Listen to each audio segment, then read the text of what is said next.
Complaint ದೂರುದಾರರು ಜನಪ್ರತಿನಿಧಿಗಳ ನೀವೇನ್ರಿ ನೀವು ಗಲಾಟೆ ಮಾಡೋದು ನಿಲ್ಸ್ರಿ. ನೀವು ಮಾತಾಡಿದ್ರೆ ಏನ್ ಮಾಡಕ್ಕಾಗುತ್ತೆ?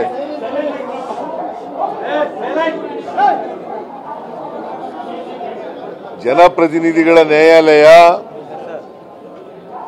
ನಿನ್ನೆ ಹೈಕೋರ್ಟ್ನವರು ಕೊಟ್ಟಿರ್ತಕ್ಕಂಥ ಆದೇಶದ ಹಿನ್ನೆಲೆಯಲ್ಲಿ ಇವತ್ತು ಒಂದು ಆದೇಶ ಮಾಡಿದ್ದಾರೆ. ಆದೇಶದ ಪ್ರತಿ ನನಗೆ ಸಿಕ್ಕಿಲ್ಲ. ಪೂರ್ಣ ಆದೇಶವನ್ನು ಓದಿದ ಮೇಲೆ ನಾನು ಸಂಪೂರ್ಣ ರಿಯಾಕ್ಟ್ ಮಾಡ್ತೀನಿ. ಅದರ ಮೇಲೆ ನಿಮ್ಮ ಕುತೂಹಲ ಅರ್ಥ ಆಗುತ್ತೆ.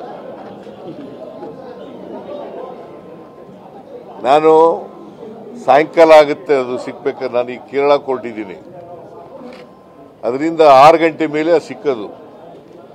ಆ ಸಿಕ್ಕಿದ ಮೇಲೆ ಸಂಪೂರ್ಣ ರಿಯಾಕ್ಟ್ ಮಾಡ್ತೀನಿ. ಈಗಾಗಲೇ ನೆನ್ನೆ ಹೇಳಿದ್ದೀನಿ, ನಾವು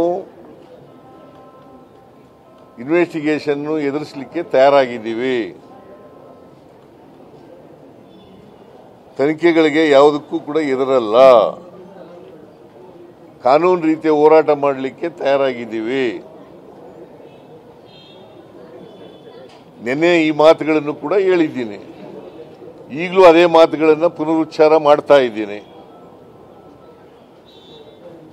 ಈಗ ನನಗೆ ಗೊತ್ತಿರೋ ಮಟ್ಟಿಗೆ ರೆಫರ್ ಮಾಡಿದ್ದಾರೆ ಲೋಕಾಯುಕ್ತಕ್ಕೆ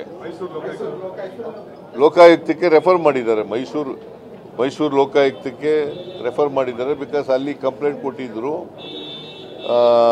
ದೂರುದಾರರು ಮೈಸೂರಿನವರು, ಮತ್ತೆ ಮೂಡ ಮೈಸೂರಿನಲ್ಲಿದೆ ಅಂತ ಮಾಡಿರಬೇಕು ಅಂತ ಅನ್ಕೊಂಡಿದ್ದೀನಿ ನಾನು.